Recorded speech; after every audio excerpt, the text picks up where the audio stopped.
So first of all, we would like to welcome you all in our school for the ICYD competition. And secondly, before actually proceeding into debating in this competition, we would like to present you a guide on how to debate. So first of all, the basic thing in debate, speak. Say something, I'm giving up on. But speaking is not enough. The next step is to actually have something to talk about, have some content. So ladies and gentlemen, my first point, the principle. So we see, ladies and gentlemen, that this is good, because it's good. And we see, ladies and gentlemen, that this is great, because it's the case. And why is the case, ladies and gentlemen? Because I'm supporting it. I'm saying it is good. Rebuttal. Firstly, you have to refer to your opponent's case. Secondly, present your counterpoint. And thirdly, explain your counterpoint. So before I move on to the case, I will move on with my rebuttal. So we heard the opening team talking about the whole idea of the principle of this debate. Well, it doesn't stand. Yes, so moving on to my case. Also, try to remain active throughout the whole of the debate by making points of information. Well, we all know animal Point of rights. information! No! We all know animal rights are important. Third, what do you want? No! Oh my God! Okay, so Accept some. No. And now, when it comes to your style and posture, be neither static nor ecstatic. Gentlemen, what we essentially see is that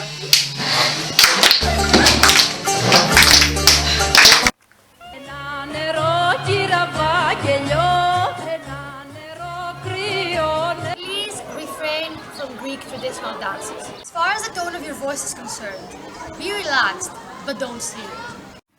So ladies and gentlemen, my points for today are first of all the principle of today's debate, second of all the efficiency, and third of all the effects on society.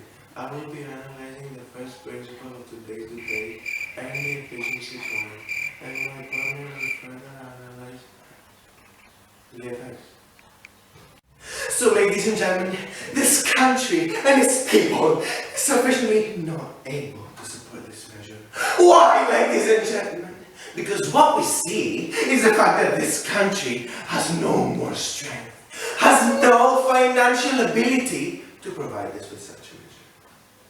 Duet acting is only, sadly, a thing at Panhellenics.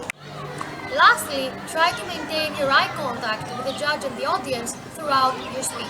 Honorable judges, worthy opponents, ladies and gentlemen of this house. The motion before us today is that this House would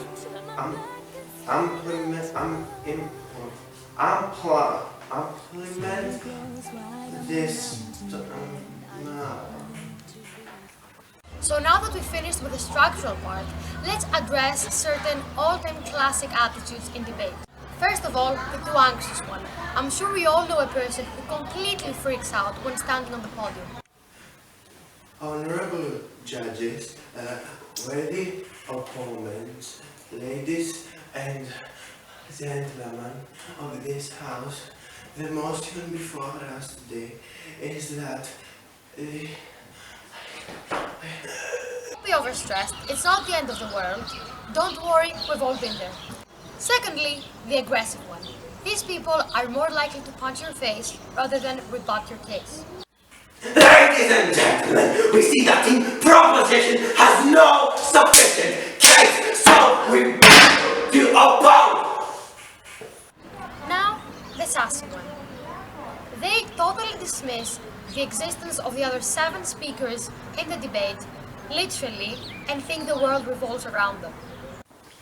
So, ladies and gentlemen, team opposition, no case. So we see that our case is so much better. Why? Because they haven't told us anything worthy enough to be even in the room with me. Are we really in the same room with such a case? Not. I know it can be hard, but try to value other people. And believe me, you do not need the sass if you have the case. But above all, what would debate be without some fun?